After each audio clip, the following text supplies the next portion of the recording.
నమస్కారం. వెండితెర మీద నటించే సినీ నటుల మీద వస్తున్న విమర్శలను ఇప్పటి వరకు ఎవరు నోరు మెదపలేదు. అయితే ఈ విమర్శలను వారు స్వాగతిస్తున్నారా లేదా వ్యతిరేకిస్తున్నారా అనే అంశంపై ఇప్పుడు మనతో మన ఎడిటర్ రాజా రమేష్ గారు ఉన్నారు. సార్ ని అడిగి తెలుసుకునే ప్రయత్నం చేద్దాం. నమస్తే సార్.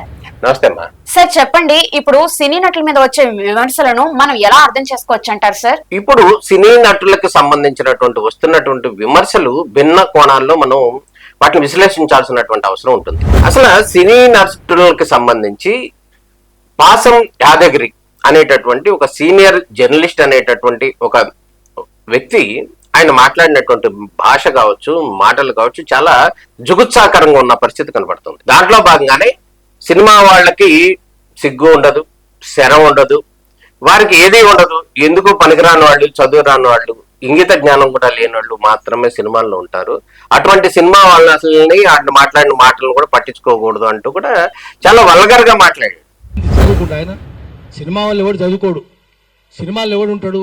చదువు లేనోడు, శీలం లేనోడు, సంస్కారం లేనోడు, తాగుబోతులు, వాగుబోతులు, వదురుబోతులు, తిరుగుబోతులు వాళ్ళే కదా సినిమాలు. ఒక్క మంచి సినిమా, దేశభక్తి సినిమా ఒకటి తీసినరా? ఒక్కటి చెప్పండి. అన్ని బూత్ సినిమాలే కదా. అట్లాంటి వాడు ఏం మాట్లాడుతున్నాడు? వాడిని ఉప ముఖ్యమంత్రి చేయడమే తప్పు. ముఖ్యమంత్రి కూడా అట్లాంటి వాడే. ఇప్పుడు ఎన్టీ రామారావు బొమ్మ పెడుతుండ్రు. ముఖ్యమంత్రి ఎవరు? ఎన్టీ రామారావు మీద దాడి చేసి ఎన్టీ రామారావు చెప్పులతో కొట్టినోడు కదా, వీళ్ళే కదా. ఎన్టీ రామారావు చావు కారణమైనోడే కదా. అతను మళ్ళీ ఎన్టీ రామారావు బొమ్మ పెట్టుకుని తిరుగుతున్నాడు. పాసం యాదగిరి అనేటటువంటి సోకాళ్ళు జర్నలిస్ట్. సో ఈయన ఎందుకు మాట్లాడాడు, ఆయన ఉద్దేశం ఏంటి, అసలు తెర వెనుక అసలు ఏం జరిగిందంటే కనుక మనం గమనించినట్టయితే ఇక్కడ ఆంధ్ర తెలంగాణలో జరుగుతున్నటువంటి రాజకీయ పరిణామాల నేపథ్యంలో దాని వెనకాల భిన్నమైనటువంటి కోణాలు ఉన్నాయి అనటంలో ఎటువంటి సందేహం లేదు. ఇక్కడ ఆంధ్ర రాజకీయాలకు సంబంధించి ఆంధ్రప్రదేశ్ లో ఉన్నటువంటి డిప్యూటీ సీఎం గా ఉన్నటువంటి పవన్ కళ్యాణ్, ఆయన పార్టీకి సంబంధించినటువంటి మంత్రి నాదెళ్ల మనోహర్, కేంద్ర హోంమంత్రి అమిత్ షాతో మాట్లాడినటువంటి సందర్భంలో ఆ మాట్లాడినటువంటి మాటలు లీక్ అయ్యి తమకే ఏదో చేరినాయి అన్నట్టు కూడా ప్రొఫెసర్ నాగేశ్వరు ఒక ఎటువంటి ఆధారాలు లేని ఒక విశ్లేషణ చేశారు. ఆ విశ్లేషణ యొక్క సారాంశం ఏంటంటే, జగన్మోహన్ రెడ్డి మనకి కావాల్సిన వాడు, చంద్రబాబు నాయుడిని నమ్మటానికి వీల్లేదు, కాబట్టి మీరు జగన్ తో సఖ్యతగా ఉండండి అని ఇండైరెక్ట్ గా అమిత్ షా పవన్ కళ్యాణ్ కు వార్నింగ్ ఇచ్చినట్టుగా కూడా ఆయన వ్యాఖ్యలు చేశారు. ఇక్కడ జరుగుతున్నటువంటి వర్షన్ ఏంటంటే, ఆంధ్రప్రదేశ్ తెలంగాణ విడిపోయి దాదాపు 13 సంవత్సరాలు అవుతుంది. 13 సంవత్సరాలు అయిన తర్వాత ఇప్పుడు ఆంధ్ర రాజకీయాల గురించి, ఆంధ్రాలో ఏ పార్టీ ఎవరెవరు ఉంటున్నారో ఇటువంటి విషయాలు ప్రొఫెసర్ నాగేశ్వర్ మాట్లాడటం అనేది చాలా దురదృష్టకరం అనమాట. ఎందుకంటే ఆంధ్ర తెలంగాణ విభజన సందర్భంలో కూడా చాలా జుగుత్సాకరంగా, చాలా దారుణంగా కూడా ఆంధ్ర ప్రజలను కించపరుస్తూ ఆయన అనేక రకాలైనటువంటి వ్యాఖ్యలు కూడా చేశాడు. అనేక సందర్భాల్లో కూడా చాలా ఉన్నాయి. వీటన్నిటిని పక్కన పెట్టి ఇప్పుడు తాజాగా ప్రొఫెసర్ నాగేశ్వర్ కి అనుకూలంగా తాళం వేసేటటువంటి భజన బృందం ఒకళ్ళు హైదరాబాద్ లో ప్రెస్ మీట్ పెట్టారు. అదే రౌండ్ టేబుల్ సమావేశం పెట్టారు. ఈ సమావేశంలో వాళ్ళు చెప్తున్నది ఏంటంటే, సినిమా వాళ్ళు చాలా దారుణంగా ఉంటారు, వాళ్ళ బిహేవియర్ వేరేగా ఉంటది, వాళ్ళని అసలు పట్టించుకోవసరం లేదు, వాళ్ళకి అసలు సిగ్గు శరం లేదు అంటూ కూడా చాలా దారుణమైనటువంటి కామెంట్స్. ఉప ముఖ్యమంత్రిగా ఉన్నారు, అదే విధంగా స్టార్ యాక్టర్ గా కూడా ఉన్నారు పవన్ కళ్యాణ్. ఆయన మీద చేసినటువంటి వ్యాఖ్యల నేపథ్యంలో అనేక ఆరోపణలు కూడా వస్తున్నాయి. కానీ తెలుగు సినీ నటుల యొక్క సంక్షేమం కోసం పనిచేసేటటువంటి మా అసోసియేషన్ ఏదైతే ఉందో ఆ అసోసియేషన్ కి సంబంధించి ఎవరు కూడా ఒక్క ఖండన కూడా రాలేదు. సినీ నటులను ఇట్లా అంటున్నారేంటి, సినీ నటులను ఈ విధంగా అవమానిస్తుంటే మీరు ఎందుకు మాట్లాడట్లేదు అనే రకరకాల విమర్శలు వచ్చినప్పుడు కూడా వాళ్ళు గుమ్మగా ఉన్నారు. కారణం కనుక గమనించినట్లయితే రేపో ఎల్లుండో ఒక 3-4 రోజుల్లో ఒక భారీ చిత్రం ఒకటి రాబోతుంది, రిలీజ్ కాబోతుంది. ఒకవేళ రిలీజ్ అయిన సందర్భంలో దానికంటే ముందే కనుక, అంటే 4వ తారీఖు రిలీజ్ అవుతుంది అంటున్నారు, 4-5 సంథింగ్ పెద్ద అనేటువంటి సినిమా. ఈ సినిమా రిలీజ్ అయ్యే సందర్భంలో కనుక వీళ్ళు వివాదం రేపితే ఆ వివాదం ఆంధ్ర తెలంగాణ వివాదంగానో లేకపోతే ఆ సినిమాకి సంబంధించినటువంటి అనేక నష్టాలు వస్తాయి అనేటటువంటి భయాందోళనలో కావచ్చు సినీ పరిశ్రమకు సంబంధించిన వాళ్ళు చాలా మంది సైలెంట్ గా ఉన్నారని అయితే అర్థం చేసుకోవచ్చమ్మా. అయితే ఈయన చేసినటువంటి వ్యాఖ్యలను అయితే చాలా మంది వ్యతిరేకిస్తున్నారు. కానీ కాకపోతే రేపు మాపు రిలీజ్ అవుతున్నటువంటి సినిమాలు అంటే ఆ సినిమా నిర్మాణానికి సంబంధించి దాదాపు 2 years అవుతుంది. ఆ సినిమాని నిర్మాణం చేసి చాలా పెద్దగా తీసుకొస్తున్న టైంలో వాంటెడ్ గా వాళ్ళు ఒక వ్యూహంలో భాగంగానే వాళ్ళు కొన్ని ఆరోపణలు చేశారు సినీ పరిశ్రమ మీద. ఈ నేపథ్యంలోనే వాళ్ళు కొంచెం సైలెంట్ గా ఉన్నారా అనేటటువంటి ఆలోచన కనపడుతుంది సినిమా వాళ్ళకి సంబంధించి. అయితే ఇదే విధంగా ఇక్కడ ప్రొఫెసర్ నాగేశ్వర్కి అనుకూలంగా ఉన్నటువంటి కొంతమంది భజన బృందం అందరూ కలిసి పలు దారుణమైనటువంటి వ్యాఖ్యలు చేశారు. నారా లోకేష్ ని హైదరాబాద్ లో తిరగనవు, ఆంధ్రప్రదేశ్ ముఖ్యమంత్రిగా ఉన్నటువంటి నారా చంద్రబాబు నాయుడిని తిరగనవు, పవన్ కళ్యాణ్ అసలు హైదరాబాద్ రానివ్వం అంటూ కూడా చాలా వ్యాఖ్యలు చేశారు. ఇటు ఆంధ్ర తెలంగాణకు సంబంధించినటువంటి విభేదాలలాగా 2013లో వచ్చినటువంటి విభేదాలలాగా మళ్ళీ 26 సంవత్సరాలు మళ్ళీ కొత్త అంశానికి తెరలేపారు వీళ్ళు అనటంలో ఎటువంటి సందేహం లేదు. అయితే వీళ్ళు చేసినటువంటి ఆరోపణల వెనకాల ప్రొఫెసర్ నాగేశ్వర్ కూడా ఉన్నారా అంటే ఉన్నారని అనుకోవచ్చు. ఎందుకంటే ప్రొఫెసర్ నాగేశ్వర్ సమక్షంలో జరిగినటువంటి ఈ రౌండ్ టేబుల్ సమావేశంలో ప్రొఫెసర్ నాగేశ్వర్ ఎదుటే ఈ సోకాళ్ళు అందరూ కూడా దారుణమైనటువంటి వ్యాఖ్యలు చేశారు. ఈ వ్యాఖ్యల నేపథ్యంలోనే ఈ రకరకాలైనటువంటి ఆరోపణలు కూడా వస్తున్నాయి. వాటికి సంబంధించి ప్రొఫెసర్ నాగేశ్వర్ అలా మాట్లాడొద్దనో మాట్లాడమనో లేకపోతే సైలెంట్ గా ఏదో ఇట్లా ఉన్నారు. రకరకాలుగా వాదనలు వినిపిస్తున్నాయి ప్రొఫెసర్ నాగేశ్వర వ్యవహారానికి సంబంధించి. ప్రొఫెసర్ నాగేశ్వర వ్యవహారానికి సంబంధించి డిప్యూటీ సీఎంగా ఉన్నటువంటి పవన్ కళ్యాణ్ చాలా హుందాగా బిహేవ్ చేశారు. ప్రొఫెసర్ నాగేశ్వర ఏదో తెలుసో తెలియక ఏదో వాగుంటారు, అది పెద్ద సీరియస్ తీసుకోవద్దు, మీరు కూడా జన సైనికులు కూడా చాలా ఆవేశపడద్దు, చాలా సంయమనంగా ఉండండి అంటూ కూడా చాలా హుందాగా మాట్లాడారు.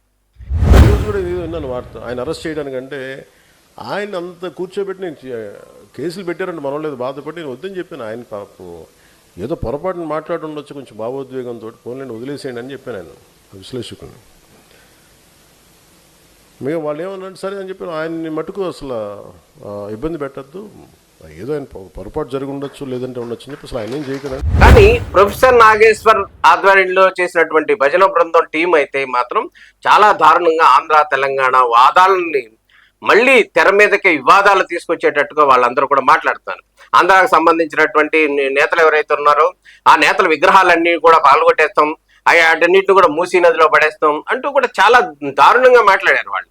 ఇంతకాలం తర్వాత మరోసారి తెలంగాణ సెంటిమెంట్ను రెచ్చగొట్టి దాని ద్వారా లబ్ధి పొందాలి అనేటటువంటి వర్షన్ ఒకటైతే, సినీ పరిశ్రమకు సంబంధించిన వాళ్ళందరిని బూతులు తిట్టడం మూలంగా ఆ సినీ పరిశ్రమకి సంబంధించిన వాళ్ళందరినీ కూడా బ్లాక్మెయిల్ చేయాలనేటటువంటి వర్షన్ ఉందా అనేటటువంటి అనుమానాలు కూడా కనిపిస్తున్నాయి. గతంలో కనుక మనం గమనించినట్టయితే ఆంధ్ర తెలంగాణ ఉద్యమం సందర్భంలో ఆంధ్రాకు సంబంధించినటువంటి షూటింగ్లు జరుగుతున్న సందర్భంలో కూడా సోకాళ్ళు వాదులు ఎవరైతే వెళ్ళారో వాళ్ళు సినీ షూటింగ్లకు వెళ్ళటం, అక్కడ వెళ్ళి వాళ్ళని బ్లాక్మెయిల్ చేయటం, వాళ్ళని బెదిరించడం, ఇటువంటి సంఘటనలు చాలా జరిగాయి.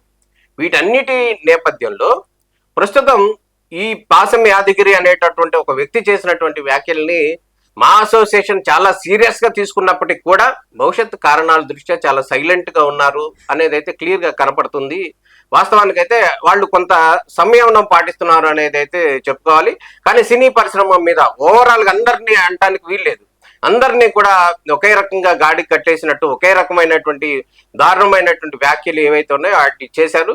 అది చాలా దురదృష్టకరం అని చెప్పొచ్చమ్మా. సార్, అయితే ఇప్పుడు సినిమాల్లో నటించే వాళ్ళు ఎంతవరకైనా సరే వాళ్ళు చదువు రాని వాళ్ళు లేదా చెడు వ్యసనాలకు గురైన వాళ్ళు మాత్రమే ఈ సినిమా రంగంలో నిలదొక్కుంటారు, సినిమాల్లో నటిస్తారు అని చేస్తున్న వ్యాఖ్యల గురించి మీరేమంటారు సార్? తప్పమ్మా. సినీ పరిశ్రమ అనేది ఒక పెద్ద పరిశ్రమ. దాంట్లో ఒక ఆర్టిస్టులు అనే వాళ్ళు ఏంటంటే వాళ్ళు నటన మీద ఇంట్రెస్ట్ తో వాళ్ళు వెళ్తారు అంతే తప్ప, డాక్టర్లుగా ఉన్న వాళ్ళు కూడా చాలా మంది సినీ హీరోలు గాను లేకపోతే సినీ రంగంలో చాలా సక్సెస్ అయిన వాళ్ళు ఉన్నారు.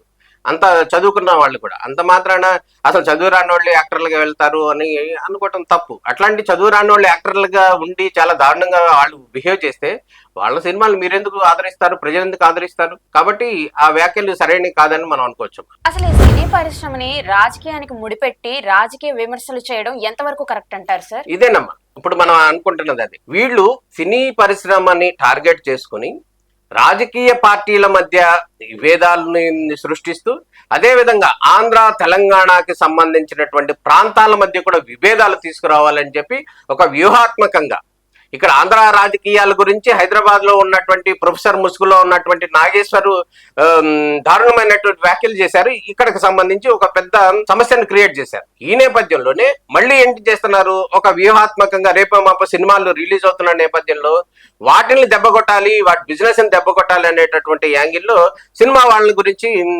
దారుణంగా ట్రోల్ చేస్తూ వాళ్ళు కూడా మాట్లాడారు. అంటే ఇది ఒక వ్యూహంలో భాగమే అనేటటువంటిది క్లియర్ గా కనబడుతుంది. ఎందుకంటే గతంలో కూడా మనం గమనించాం, ఎప్పుడైతే ఆంధ్ర తెలంగాణ బాగుంది అనుకున్న సందర్భంలో అక్కడ ఒక తెలంగాణ అనేటటువంటి ఒక సెంటిమెంట్ లేపుతారు. ఆ సెంటిమెంట్ ద్వారా లబ్ధి పొందుతారు. అదే విధంగా ఇప్పుడు ప్రస్తుతం కూడా ఆ యాంగిల్లోనే ఓ పక్కనేమో రాజకీయంగానేమో ఇంకో పార్టీకి వాళ్ళందరూ మద్దతు ఇస్తున్నారు ఇండైరెక్ట్ గా, రెండో యాంగిల్లోనేమో ఇక్కడ ఆంధ్ర తెలంగాణ విభేదాలని మళ్ళీ ఇంకోటి, మళ్ళీ పవన్ కళ్యాణ్ లాంటి వాళ్ళు సినీ అగ్ర హీరోలుగా ఉన్నారు, డిప్యూటీ సీఎంగా ఉన్నాడు కాబట్టి సినీ ఇండస్ట్రీ మీద మొత్తం మీద కూడా బురద జల్లేటటువంటి ప్రయత్నం జరిగింది. ఇవన్నీ కూడా ఒక వాంటెడ్ గా చేసినటువంటి కార్యక్రమాలే అనేది అయితే క్లియర్ గా కనబడుతుంది. సినీ రంగ ప్రముఖులు కూడా కొంత ఆలోచనలు పడ్డారు, దీన్ని ఏం చేయాలనేటటువంటి ఆలోచనలు ఉన్నారు. వారైతే ఈ వ్యాఖ్యలను తీవ్రంగా ఖండిస్తున్నారు, కానీ బహిరంగంగా మాత్రం ఎక్కడ చెప్పలేదు. దానికి కొంత సమయం ఉందని మనం భావించవచ్చు. మొత్తానికి సినీ పరిశ్రమల మీద వచ్చిన ఆరోపణల నేపథ్యంలో మా అసోసియేషన్ కూడా కొంత సంయమనం పాటిస్తుందని చెప్పాలి. అయితే ఇవి రాజకీయ ఆరోపణలే అని, దీని అంతరార్థం వేరే ఉంది అని మా విశ్లేషకులు కూడా భావిస్తున్నారు. ఇది ఇవాల్టి సినీ రంగ విశ్లేషణ. నమస్కారం.